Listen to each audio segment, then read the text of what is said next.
RJ back here with another video, and today we'll be watching 10 most dangerous people to have ever lived. I'm guessing we're gonna be talking about like the Victorian era a lot, probably Aztec era, um, probably a bunch of shit that like I learned in like social studies in school. Elizabeth Bathory was a 16th century Hungarian noblewoman who supposedly carried out the bloody murders of over 600 of her female servants. Welcome to Watch Mojo, and today we're looking at dangerous individuals with high body counts or unusually lethal skills, not murderous dictators with armies at their disposal. Guayacla, aka Geronimo. He spoke of peace until they killed his family and took his land. Now he chose to fight.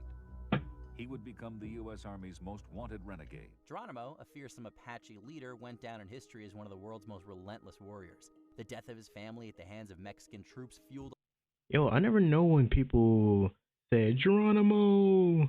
You know how people used to say that in the early 2000s? I don't know why that became like a huge thing ever, but now I know who it is. I have never heard of this dude whatsoever. I didn't even learn about it in class. Maybe if I did, probably wasn't paying attention.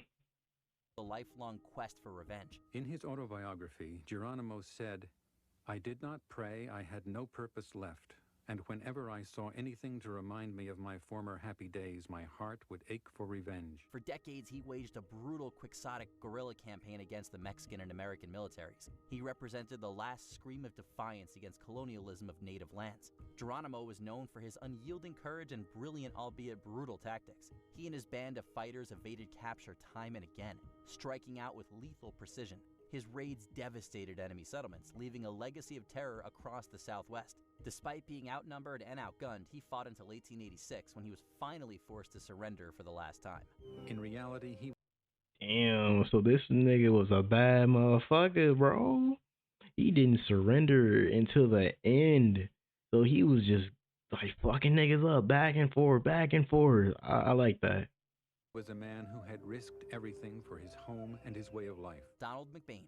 When it comes to swordplay, Donald MacBain literally wrote the book on it. A Scottish soldier, MacBain was one of Scotland's most prolific duelists. He was a career soldier and fought in wars all over Europe.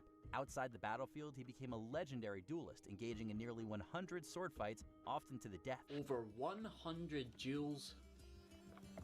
Didn't receive a single cut himself. He fought his final duel at the tender age of 63, absolutely devastating his opponent with skilled ease. It was his last duel, but not because he lost it.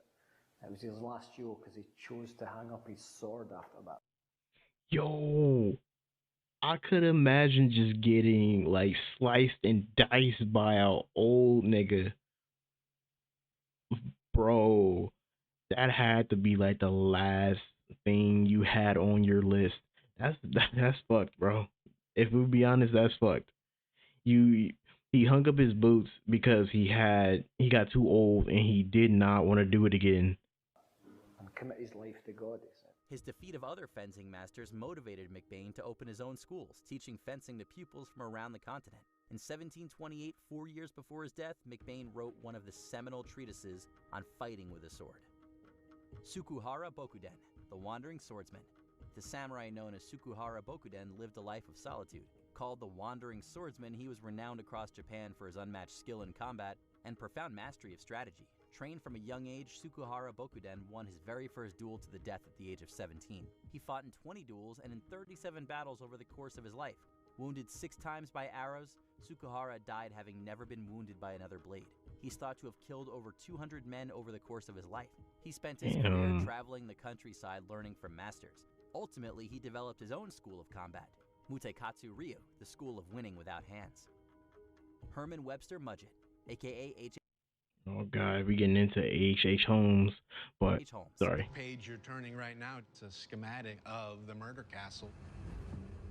The building that the press dubs the Murder Castle is the secret of Holmes's evil ingenuity. Often considered America's first serial killer, H. Holmes was a cold-blooded mastermind. He used his vast intellect and charm to hide his true nature, but deep down, he was a dangerous predator. Living in Chicago, Mudgett constructed a labyrinthine hotel designed to disorient and trap his victims. With hidden rooms, soundproofing, and deadly gas chambers, his lair was something out of a cheesy horror film. Holmes is really unique in the history of serial killers because we've seen killers before who will create some sort of cage or cell to keep their victims in. But what Holmes has done is to create really a killing machine, a factory. Holmes preyed on guests, business associates, and even lovers. Estimates of his victims range widely, as many of his murders were never fully uncovered. Some experts think he may have murdered over 200 Chicagoans. Like a spider in a web, Mudgett was a ruthless and patient killer. And this was a sick motherfucker.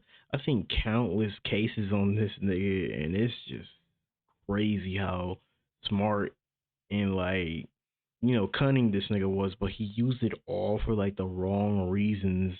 Just, like, insane in the men brain, literally. Just to use this to kill people. Oh my god. one of the most terrifying humans to ever live.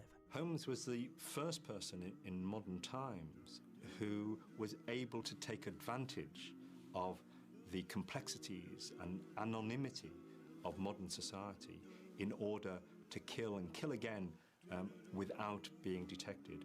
Vasily Zaitsev. So far this morning, he's knocked off 5 officers, plus 2 machine gunners. Before the release of 2001's Enemy at the Gates, most of the Western world was unfamiliar with the exploits of Vasily Zaitsev. After growing up in the Ural Mountains, Zaitsev eventually joined the Red Army. During the Second World War, he quickly earned the reputation as one of Earth's best snipers. His marksmanship during the Battle of Stalingrad turned him into a legend that the Politburo spread far and wide. Tomorrow morning, Stalin himself will be sitting over breakfast, reading my words, memorizing your name. We're famous, Vasily. Known for his patience, precision, and ability to outthink his enemies, Zaitsev was the bane of enemy snipers, officers, and soldiers. He had an astonishing tally of 225 confirmed kills. The Nazis were so terrified of him, they allegedly sent their own hero, Major Erwin Kernich, to face him in Stalingrad. Zaitsev won that duel. The fascists come to the duel well prepared. He'd already taken out 2 of my snipers, when with the help of a couple of others, I finally managed to pick him off. Lyudmila Pavlychenkov, Lady Death. Damn, so this nigga was the real Call of Duty quickscoper. Well, not quickscoper, but you know what I mean. But the real Call of Duty camper sniper. Fuck. Snipers had the ability to change the course of history with 1 shot, 1 kill. Would you be surprised to learn that one of history's most lethal snipers was a woman? By age 25, Lyudmila Pavlychenkov was already divorced, a mother, an athlete, and college student.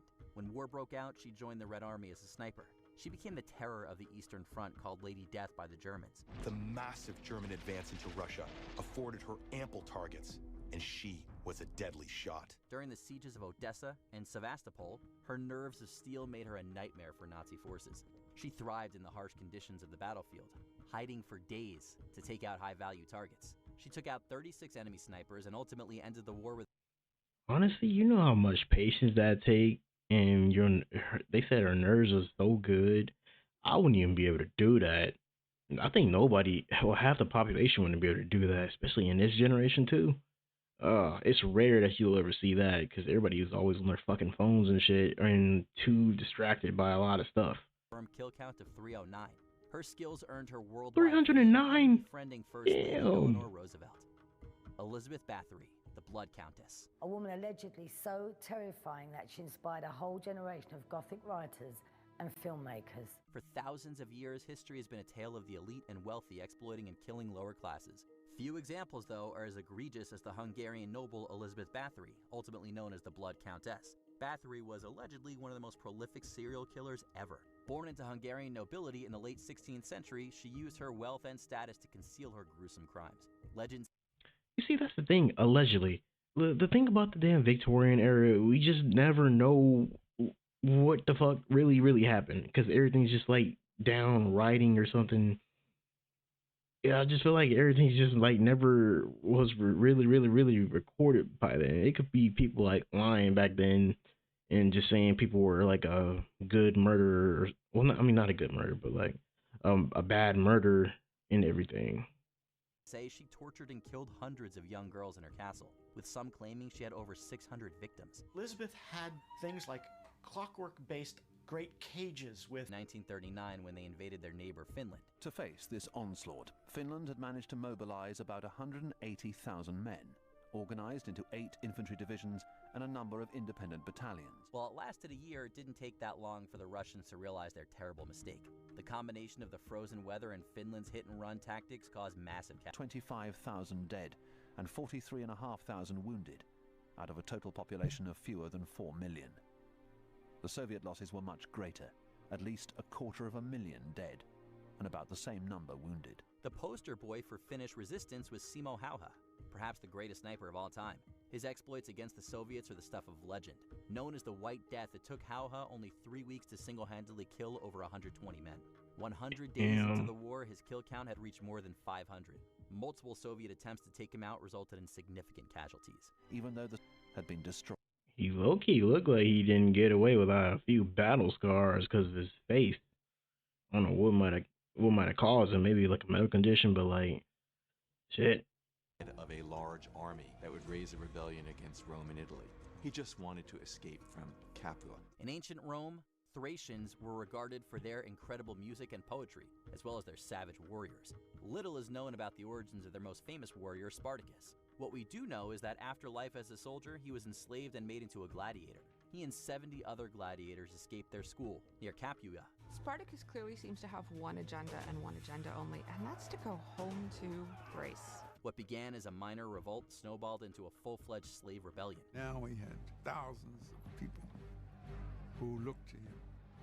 He then showed them that they could be free. Slaves flocked to his banner until he built an army of 70,000 out of pure will. He and his men waged a bloody war against their Roman captors. With cunning, savagery, and military brilliance, he defeated Rome's legions time and again. His army would wreak havoc across Italy until he died in battle. The legacy of Spartacus is a powerful one, for it showed that one man can make a difference, one person can make a difference. Born in 1584, Miyamoto Musashi, the Sword Saint. In an empire famous for its legendary swordsmen, no others can compare to the great Miyamoto Musashi. Born in 1584, Musashi became a master of the sword as a child.